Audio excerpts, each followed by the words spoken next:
what's the single best piece of advice you've ever received? That was a great question. The single best piece of advice that I've ever received is the following: the best is yet to come. Mm. And I didn't get that for a long time. I was like, what the hell does that Yeah, mean? that's the last thing I would expect you to say. Yeah, and I really thought like what is, and I didn't like hearing it, to be quite honest, the first time I heard that. But what I get, and I see this with the clients that we work with and the opportunities that we have, is that not one moment makes or breaks us.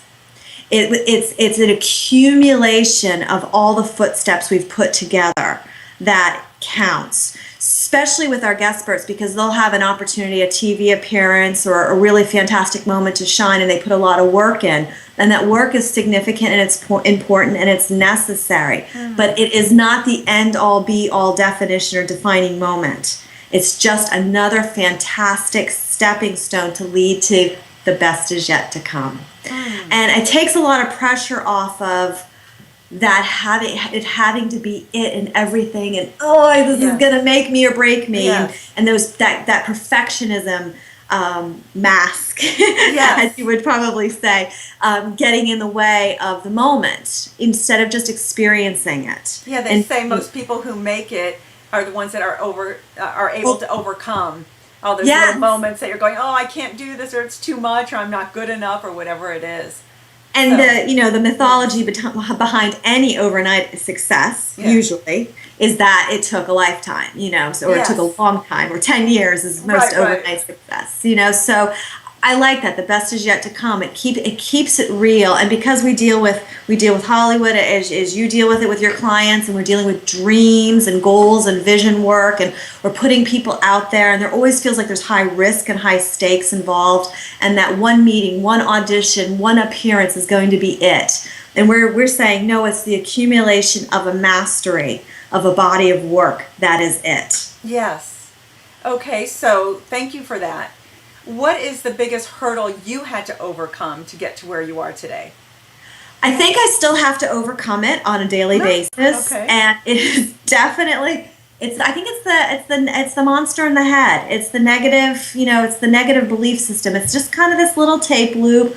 Through meditation, through a lot of different practices, it doesn't always dominate me. It is just I get to witness it, and it just runs. It's like if I shut the bedroom door on it, it's somewhere in the house in the attic, and it's just there. So it's overcoming the negative thinking, and I don't even I don't consciously choose to be a negative person. I just believe that somewhere that exists. It's the negative limitations. It's the negative possibilities, and it's just kind of like a little storm cloud, and it's not really always loud. It doesn't really dominate, but it's just there. Yes. I'm gonna mess with you. Yes, I get that from a lot of clients, which I call those the imposters, that you constantly have to kind of put at bay and come from your authentic soul and say, that's not me. That's just one of my little monsters inside. That's exactly it. And I find that, by just acknowledging it, knowing it's there, it doesn't have the power. It's when I deny it, that it will take it hold. And the difference between me today and overcoming it, the biggest obstacle overcoming it, is I probably didn't know it existed before.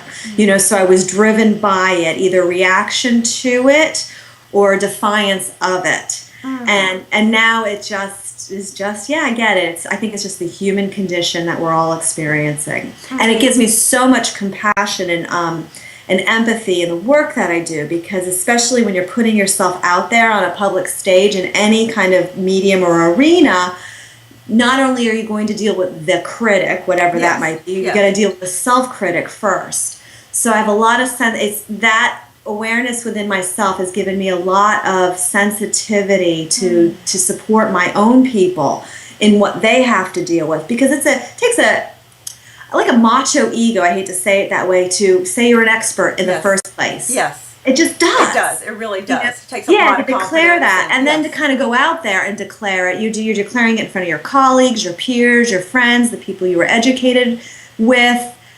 It takes the moxie, so that obstacle, that self-critic, as you say, I love it, the imposter, does come up. And so my mindfulness around my own imposter helps me support other people when they have to move through their own imposter when they're dealing with new opportunities that they have not maybe experienced or been presented with.